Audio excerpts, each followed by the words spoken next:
ఒంగోలు రాజకీయ చరిత్రలో కని విని ఎరగని భారీ మెజార్టీతో దామచర్ల జనార్దన్ బాలినేని శ్రీనివాసరెడ్డిని ఓడిపోయేలా చేయటం జరిగింది. అయితే ఆది నుంచి కూడా దామచర్ల జనార్దన్ ఒక స్ట్రాటజీతో కూడా ఒంగోలు నియోజకవర్గ ప్రజల మనసుల్లో ఆయన ఒక చిరకాలం కూడా నిలిచేలా 34,100 ఓట్లతోటి ఆయన భారీ మెజార్టీ కైవసం చేసుకోవటం జరిగింది. దామచర్ల విజయాన్ని బాలినేని ఏ కోణంలో అడ్డుకోలేకపోయాడని కూడా మనం చెప్పొచ్చు.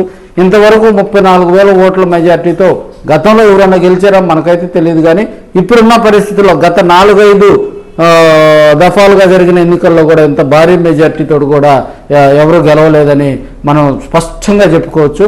అయితే యువకుడైనటువంటి దామచర్ల జనార్దన్కు చంద్రబాబు క్యాబినెట్లో మంత్రిగా అవకాశం దొరికే ఛాన్స్ ఉందని కూడా ప్రజలందరూ కూడా చర్చించుకున్నారు. రాజకీయ విశ్లేషకులు కూడా దామచర్ల జనార్దన్ ఆయన వాళ్ళ తాతగారు కూడా దామచర్ల ఆంజనేయులు కూడా క్యాబినెట్లో చేశాడు. ప్రజలకు వారి కుటుంబం నుంచి కూడా మళ్ళీ దామచర్ల జనార్దన్ రెండోసారి ఎమ్మెల్యేగా గెలిచాడు. ఒంగోలు హెడ్ క్వార్టర్ కాబట్టి ఆయన కనుక మంత్రి పదవి కనుక కేటాయిస్తే ఒంగోలు నియోజకవర్గం ఒంగోలు డెవలప్ అయిద్దని కూడా ప్రజలందరూ చర్చించుకుంటూ ఉన్నారు. రాజకీయ విశ్లేషకులు చెప్పే అంశం ఏంటంటే కొండేపి నియోజకవర్గం కూడా దామచర్ల కుటుంబానికి, కొండేపి నియోజకవర్గంలో గెలిచినటువంటి స్వామి కూడా దామచర్ల కుటుంబానికి ఆప్తుడుగా ఉంటాడు.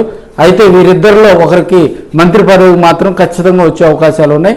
అయితే దామచర్ల జనార్దన్ కమ సామాజిక వర్గానికి చెందటం, అవతల పక్క గొట్టుపాటి రవికుమార్ కూడా 5వ సారి ఎమ్మెల్యేగా గెలవటం, పర్చూరు నియోజకవర్గంలో కూడా ఉమ్మడి ప్రకాశం జిల్లా అయినటువంటి పర్చూరు నియోజకవర్గంలో కూడా ఏలూరు సాంబశివరావు హ్యాట్రిక్ ఎమ్మెల్యేగా గెలవటంతో మరి దామచర్ల మంత్రి పదవి మరి ఆయనకున్న పరిచయాలు ఆయనకున్నటువంటి వీటితోటి మరి మంత్రివర్గంలో కూడా దామచర్ల జనార్దన్ క్యాబినెట్లోకి ప్రవేశించి ప్రజలకు సేవ చేయాలని కూడా ప్రజలందరూ ఒంగోలు ప్రజలందరూ కూడా కోరుకుంటున్నారు. దీనిపై టీడీపీ క్యాడర్ అయితే ఫుల్ జోష్లో ఉంది.